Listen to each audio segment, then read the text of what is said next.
cry. I went back through my life and I thought about the first movie that made me cry. It was called Follow That Bird.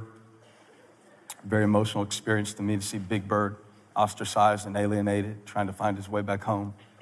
Second movie that made me cry, and I maybe should have reconciled this list with my mom's memory, but I remember crying for this movie called Harry and the Hendersons. Harry and the Hendersons, when they were slapping Harry, and I know it's for his own good, but I just couldn't take that. Then, you mature a little bit in life and it takes more, you develop emotionally and stuff. So that kind of stuff doesn't make you cry anymore. Then the movies that make you cry change. And so the next movie that made me cry, of course, was Rocky 2, followed by Rocky 3, and Rocky 4 while we're at it. And a movie that still makes me cry every time I watch it to this day. And if this movie does not make you cry, I question your compassion and your Christianity. In fact, I question your humanity and your ability to feel it all. I think you might be a sociopath if you can watch the movie Rudy and not cry or at least have a lip quiver. I don't know if you have any passion. I don't know if there's any reason for God to leave you on this earth, and I think you're probably gonna go to hell when you leave this place. So it gets me every time. It was a sunny afternoon, Saturday afternoon, when normally I would be heading in to prepare for church. But I had a guest speaker, and it afforded me the rare privilege and opportunity to take my two sons to see a movie. And I was not expecting that day to be wrecked by the movie Wreck-It Ralph. But it happened. When they put that girl on the screen called Vanellope, and she was stuck in a video game where they were supposed to race, but she couldn't race. And they called her Glitch Girl, because there was something wrong with her programming and pixelation. And so she wanted to race, but she couldn't race. And it was because of her glitch. And the movie kind of takes a few turns. And at one point in the movie, I was watching Glitch Girl glitch, and she wanted to race. And I started crying in the movie. And I told Grim, shut up, when he asked me, are you crying, Daddy? And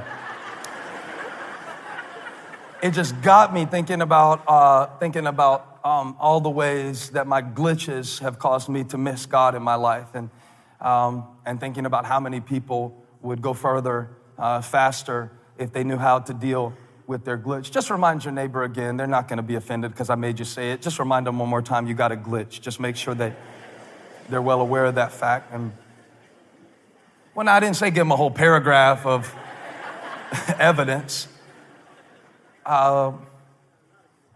We preach things sometimes that are easy to accept, but a little bit harder to apply. And I understand that writing this book, how God uses broken people to do big things, is two parts. One is just convincing you that God uses broken people to do big things.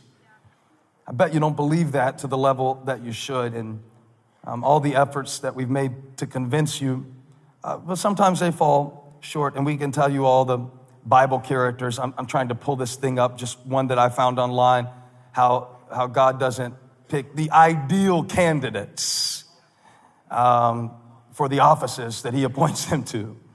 And one guy put it online. I've seen this before, maybe you have, but he went through a list. He said, Noah was a drunk. Abraham was too old. Isaac was a daydreamer. Jacob was a liar. Leah wasn't very good looking. Joseph was abused. Moses had a stuttering problem. Gideon was afraid. Samson had long hair. We all know God can't use you with long hair or tattoos. Rahab was a prostitute. Jeremiah and Timothy were too young. David had an affair and was a murderer. Elijah was suicidal. Isaiah preached naked. I've done a lot of things to get attention. I'm going to skip that. Point at the stage somebody and say, miss me with that, Pastor Stenven. I don't know. Let's see. God told him to.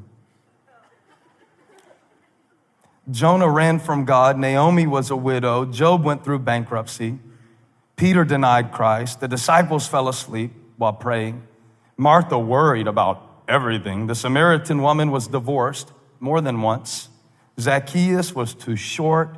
Timothy had an ulcer, and Lazarus was dead. Now touch your other neighbor and say, what's your excuse? The question isn't, can God use broken people to do big things? I wonder, would you put my book title up, not my sermon title, my book title up one more time, just so you can see. I want to focus for week one on this one word, how. God uses, how God uses. And I want to talk about how he does that. And of course, we could have no better consultant than Paul. I didn't put him in the list that I read because Paul is more known for his gifts. He was very gifted. Paul was very gifted. We know he was gifted because God chose him of all people to take the gospel to the Gentiles. And he was the first one to take it beyond the original Jewish converts along with Barnabas. He was very gifted. Paul was very gifted in debate and in reasoning as well as philosophy because he had studied under Gamaliel. Gamaliel was a part of the Jewish Sanhedrin and he was known as a guru. So Paul had that kind of pedigree, added to the fact that he was a Roman citizen, which gave him entree and prestige into places that common people could not go. Makes sense God would choose him then to preach in Europe and in Northern Africa and parts of Asia and to establish churches in the most strategic cities of his day. So we see him in Rome and we see him in Athens and we see him establishing churches in Philippi and Galatia and Ephesus and Corinth, just to name a few. But in 2 Corinthians, we watch him writing back to the church at Corinth, and he's having to do something that you would never imagine Paul would have to do at this stage of his life and ministry, considering his accomplishments. He's having to defend his credentials. How could a man that learned, and how could a man whose life had meant so much to so many, find himself in a spot where he's having to defend his credentials? In fact, I don't take it as much of a dilemma as I do as an encouragement to know that even Paul, at this point in his ministry, was still answering the question, do you have what it takes? I put that out there because if you thought that question was going to go away when you hit 40 and it didn't, if you thought that question was going to go away when you graduated high school and it didn't, if you thought that question was going to go away when you got married and it didn't, if you thought that question was going to go away when you first started making six figures and it didn't, if you thought that question was going to go away, when you finally proved to your ex that you could get somebody to and it didn't. Paul is at the pinnacle of his ministry effectiveness, and he's still dealing with people who are calling him unqualified. And so he deals with this question and he confronts this challenge because what he has to do in his life is too important for him to leave these issues unconfronted. Now, I want to say that over your life today, whether you believe it or not, that what God has purposed for you to accomplish is too important for you to leave your issues unconfronted. Touch somebody and say, confront it. Sometimes you've got to take a stand for what you know God has called you to do. And sometimes that means standing against what others say, and sometimes that means taking a stand within yourself against yourself.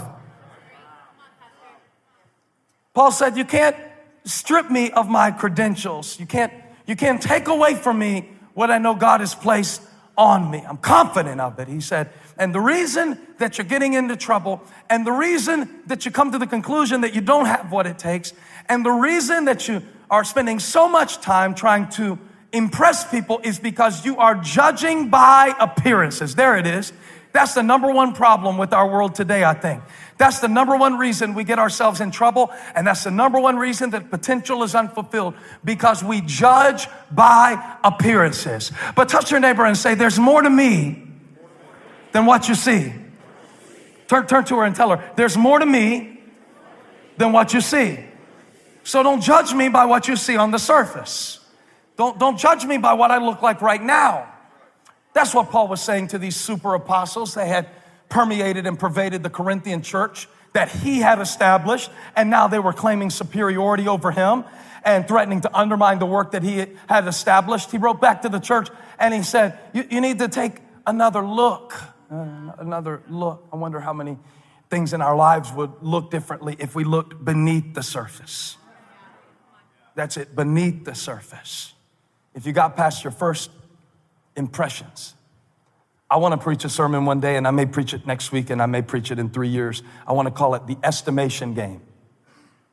And I hadn't quite figured out everything I'll put in it yet, but it's just this idea that most of us vacillate between wildly overestimating what we can do without God and underestimating what we could do with Him. Because we look at it at the surface. And just in honor of the sermon that I may preach one day, I just want to give a little illustration or something like that. I want to play a little game with somebody right over here. I'm playing with him. I like his hat. Yeah, come on over, man. Why not? Just a little game. You know I like to do stuff like this to keep people from falling asleep during the sermon, but I got some money. You like money? A little money. I'm gonna show it right here for everybody to see. Got a little roll, got a little something. Not much, but if you can guess how much it is, I'll give it to you. You want to feel it? You want to hold it? Yeah. I see blue, so there's 100 in there. He said something. He said something. I've done this in all the other worship experiences, but Fedora, he's the first one that did what he was supposed to do. He did what he was supposed to do. He said, I see blue under there, so I know there are some hundreds in the roll. I don't know what you do recreationally to make money.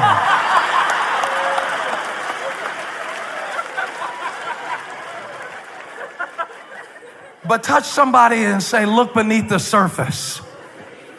See, he got it right. If you judge this stack by what you see on the surface, you are going to underestimate. But if you peel back and look, come on, I'm preaching and y'all don't even realize it.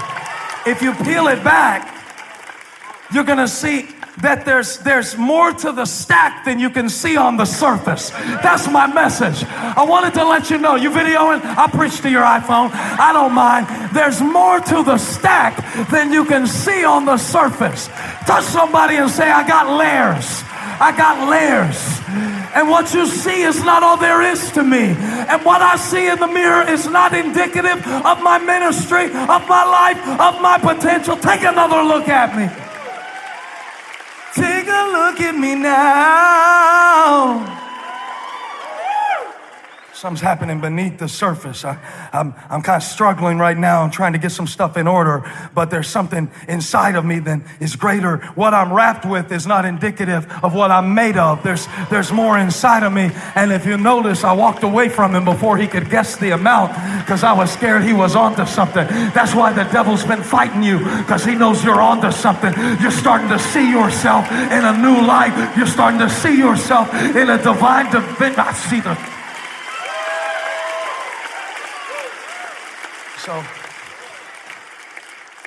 So look beneath the surface, and it'll give you confidence when you do. Confidence, that's what we're all trying to project into the world, but often we're trying to project something that we don't possess. Talk to me.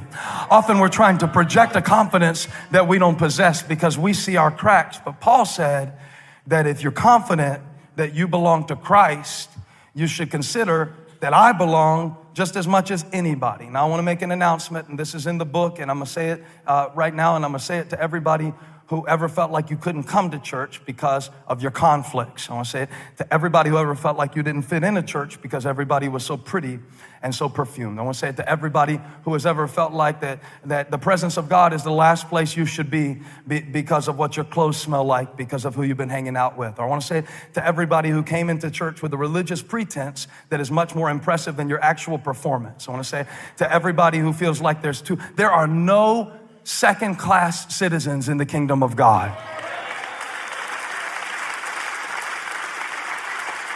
It took the same blood and the same beating of the same Savior to get me in that it took to get you in, so I'm confident.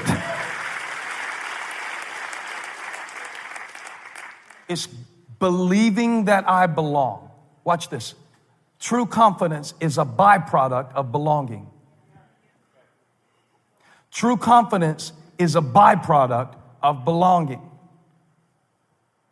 True confidence, the kind that'll just run up in my green room between the 9:30 and 11:30 and barge in and say,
Daddy, can I get a Sprite Zero?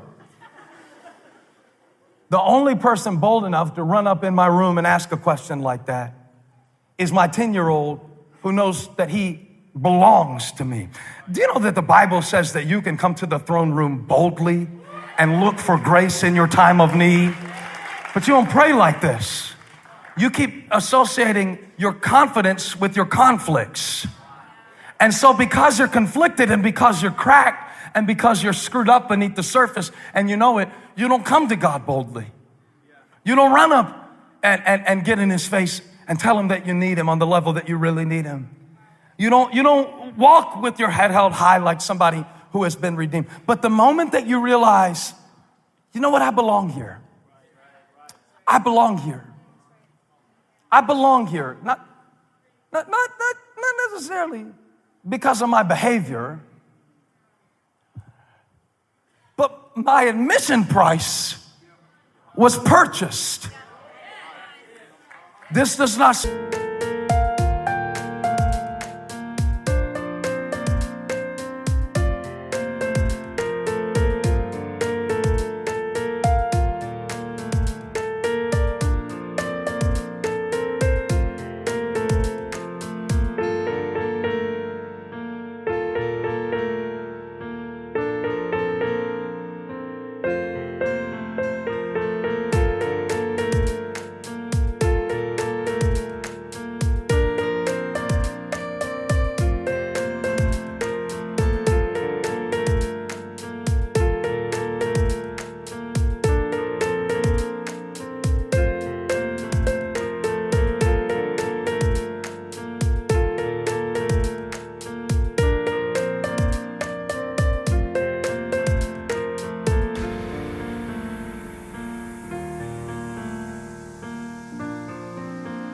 speak well in a self-help oriented culture because I believe in helping yourself, but I also believe that there are some times when you can't.